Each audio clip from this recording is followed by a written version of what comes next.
का 9वां महीना। सुमित्रा जी की बहू रितु प्रेग्नेंट थी और अब उसकी प्रेगनेंसी का 9वां महीना चल रहा था। रितु का पति देवेश उसका काफी अच्छे से ख्याल रखता था, लेकिन प्रेगनेंसी अपने आप में ही एक अलग ही वक्त होता है जब एक औरत कई तरह के बदलावों से गुजरती है। शरीर के साथ साथ उसके अंदर बहुत सारे इमोशनल चेंजेस भी आते हैं और रितु इन सब चीजों से गुजर रही थी। इसीलिए कई बार वो बहुत परेशान हो जाती थी। उसे बार बार बहुत मुश्किलों का सामना करना पड़ रहा था। एक दिन अचानक शाम के वक्त रितु जोर जोर से रोने लगी। अरे रितु बेटा, क्या हुआ? तुम रो क्यों रही हो? कुछ नहीं मम्मी जी, बस बहुत परेशान हो रही हूँ मैं। हाँ बेटा, वो तो मुझे भी दिख रहा है, तभी तो रो रही हो तुम। लेकिन परेशानी के पीछे की वजह तो बताओ, आखिर बात क्या है? किसी ने कुछ कहा क्या तुमसे?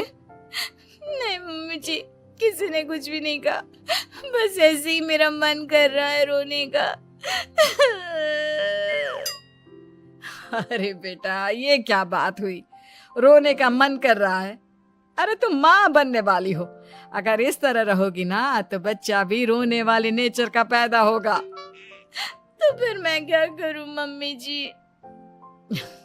मुझे बता अपने दिल की बात, मेरे साथ शेयर कर कि क्या परेशानी है।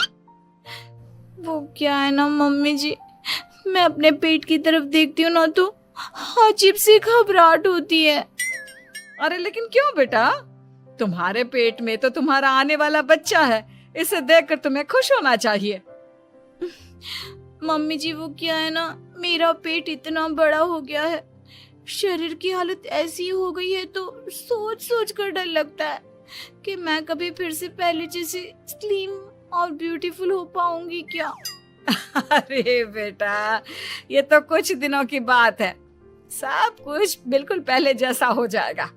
कुछ दिनों के बाद तुम्हें चिंता करने की कोई जरूरत नहीं होगी। रितु, क्या हुआ? तुम बार बार करवटें क्यों बदल रही हो? रात के 2 बज रहे हैं, सो जाओ ना अब। देवेश, नींद नहीं आ रही है, मैं ठीक से सो नहीं पा रही हूँ। अरे ये क्या, तुम तो उठकर बैठ गई। इस तरह बैठे बैठे पूरी रात बिताओगी क्या? क्या करूं देवेश, पेट की वजह से जैसे ही लेटती हूँ अजीब सा लगने लगता है, ठीक से सो भी नहीं पाती।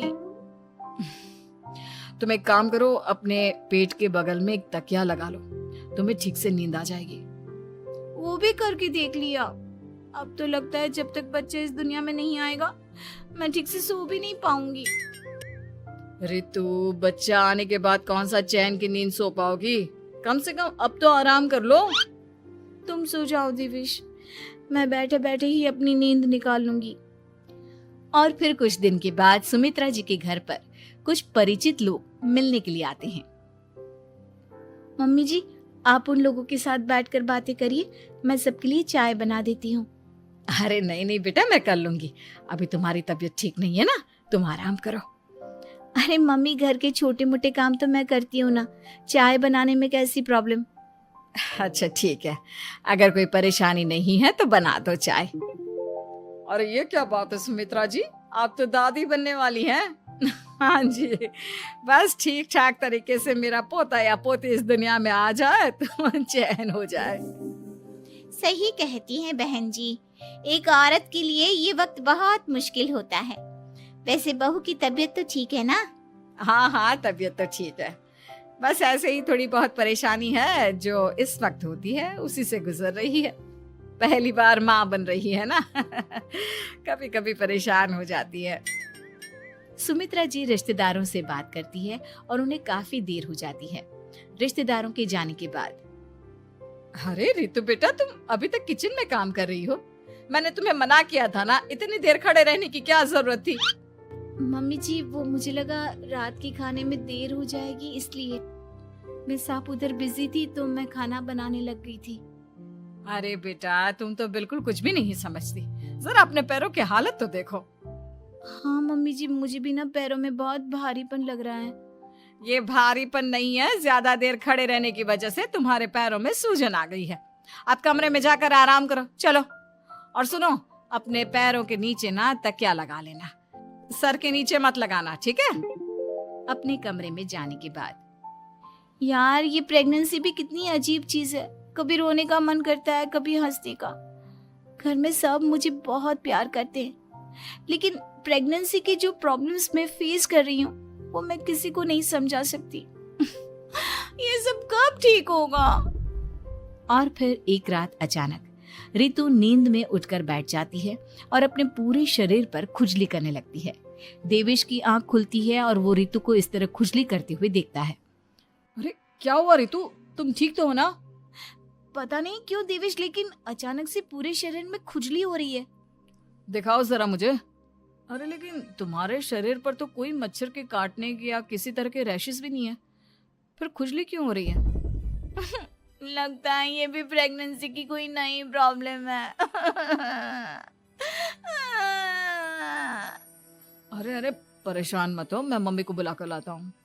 सुमित्रा जी के आने के बाद। अरे क्या बात है बेटा, इस तरह क्यों खुजली कर रही हो? अचानक से क्या हो गया तुम्हें? मम्मी जी ऐसा लग रहा है जैसे सर से पैर तक पूरे बदन में मच्छरों ने काट लिया हो। अरे लेकिन इसमें रोने की क्या बात है, चुप हो जा, सब ठीक हो जाएगा। हाँ मैं बहुत परेशान हो गई हूँ, बस अब जल्दी से बच्चा इस दुनिया में आ जाना चाहिए ताकि मुझे इन सारी प्रॉब्लम से मुक्ति मिले। ऐसा नहीं कहते रितु, माँ बनना तो दुनिया की सबसे बड़ी खुशखबरी है और ये सारी परेशानियां तो सबके साथ होती है। जानती हूँ, लेकिन फिर भी क्या करूँ, रात को सो नहीं सकती। कभी पेट भर के खाना खा लेती हूँ तो उल्टी करने का मन करता है। ज्यादा देर खड़ी हो जाती हूँ तो पैर में सूजन आ जाती है। ज्यादा देर बाहर घूमने भी नहीं जा सकती वरना टॉयलेट की प्रॉब्लम। ये सब कब ठीक होगा? कुछ दिन और बीत गए और अब तक रितु का 9वां महीना खत्म होने का वक्त आ गया था। अब हर दिन रितु बस यही सोचती थी कि उसका बच्चा इस दुनिया में आने वाला है। हाँ, वो बात अलग थी कि वो कई तरह की इमोशनल चेंजेस से गुजर रही थी और फिर एक दिन अचानक, देवेश मुझे ना चाउमीन खाने का मन कर रहा है। अभी रात के 12 बजे? अरे रितु, इस वक्त चाउमीन कहाँ से लेकर आऊंगा मैं? किसी होटल में फोन करो ना, कोई तो डिलीवर करता होगा ना इतनी रात को। नहीं नहीं रितु, इतनी रात को कोई डिलीवर नहीं करता, तुम कल खा लेना, मैं कल तुम्हारे लिए लेकर आऊंगा। बस नहीं, मुझे अभी खाने का मन कर रहा है, मुझे अभी खाना है। अच्छा अच्छा ठीक है, एक काम करो, मैं किचन में जाकर तुम्हारे लिए मैगी बना कर लाता हूँ, क्या पता उसे खाकर तुम्हारा मन ठीक हो जाए। हाँ ठीक है। देवेश रितु को मैगी बनाकर खिला देता है, लेकिन अगले दिन अचानक से रितु की तबीयत खराब हो जाती है। क्या हुआ है बहू को? बेटा तूने कुछ उल्टा सीधा तो नहीं खा लिया ना? मम्मी वो कल आधी रात को चाउमीन खाने की बात कर रही थी तो मैंने इसे मैगी बनाकर खिला दी। अरे लेकिन एक बार मुझसे तो पूछ लेता, इसी वजह से उसे अजीब सा लग रहा है। कोई बात नहीं, वैसे भी बच्चा आने का वक्त पास आ गया है ना, इसलिए ये सब चीजें हो रही है। मेरे पेट में बहुत दर्द हो रहा है, जब से मैगी खाई है तब से पता नहीं क्या हो गया। अरे कुछ नहीं हुआ बेटा, बस कुछ दिन की बात और है, परेशान मत हो। चल हम तुम्हें ना डॉक्टर के पास ले चलते हैं। हॉस्पिटल जाने के बाद, डॉक्टर साहब, मेरी बहू की तबीयत ठीक तो है ना? हाँ, वैसे तो सब कुछ ठीक लगता है, डाइजेशन का प्रॉब्लम हो गया है, ऐसे वक्त में हो जाता है। प्रेगनेंसी की वजह से पेट के ऊपर बहुत प्रेशर आ जाता है, इसलिए डाइजेशन थोड़ा वीक हो जाता है। और उन्होंने रात के वक्त मैगी खा ली, इसलिए उनको ये प्रॉब्लम हो गया। डरने वाली कोई बात नहीं है।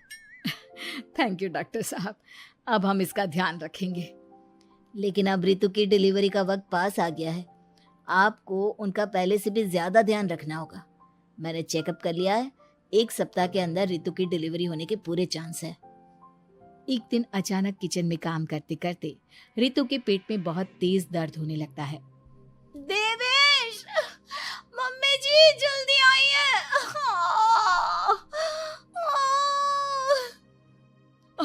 अरे क्या हुआ बहू, क्या हुआ तुम्हें? बहुत दर्द हो रहा है मम्मी, मेरे पेट में बहुत तेज दर्द हो रहा है, मुझसे खड़ा भी नहीं रहा जा रहा। इधर आ जाओ रितु, मैं तुम्हें बेड पर लिटा देता हूँ, सब ठीक हो जाएगा। बेटा, मुझे लगता है इसकी डिलीवरी का वक्त पास आ गया है। अब हमें रितु को हॉस्पिटल ले जाना होगा। वैसे भी डॉक्टर ने कहा था कि 1 सप्ताह के अंदर डिलीवरी कभी भी हो सकती है। मुझे बहुत दर्द हो रहा है, ऐसा लग रहा है जैसे मैं मर जाऊंगी। प्लीज मुझे बचा लो देवेश। अरे रितु, घबराओ मत, ऐसा कुछ नहीं होगा। हॉस्पिटल पहुंचने के बाद आप जल्दी से रितु को एडमिट करवा दीजिए और आप लोग बाहर वेट करिए। नहीं, मुझे बहुत दर्द हो रहा है। रितु, समझने की कोशिश करो, सब कुछ ठीक हो जाएगा। रितु को लेबर पेन शुरू हो गया था और वो काफी तकलीफ से गुजर रही थी। एक बच्चे को जन्म देते समय औरत जिस तकलीफ से गुजरती है उसे सिर्फ वही समझ सकती है। रितु की तकलीफ को देखकर देवेश भी काफी इमोशनल हो गया था। रितु को इस तरह चीखते देखकर उसे बहुत दुख हो रहा था, लेकिन आधे घंटे के बाद जब डॉक्टर अपने हाथ में रितु और देवेश की छोटी सी बच्ची को लेकर आया तो रितु के चेहरे पर स्माइल आ गई। रितु, ये देखो, तुम्हारी और मेरी नन्ही सी बेटी। ये तो एकदम परी की तरह दिखती है। दिखेगी क्यों नहीं, एकदम तुम पर गई है ना, इसलिए। लेकिन मम्मी, उसकी नाक तो मेरे जैसी है। अच्छा ठीक है, नाक तुम रख लो, बाकी सब मेरे जैसा। देखा रितु, तुमने कितनी तकलीफ सही, लेकिन उस तकलीफ के बदले तुम्हें भगवान ने ये छोटी सी परी दे दी। और ऐसा सब औरतों के साथ होता है। तुमने बहुत हिम्मत रखी है बेटा, और इसका नतीजा आज हमारे सामने है।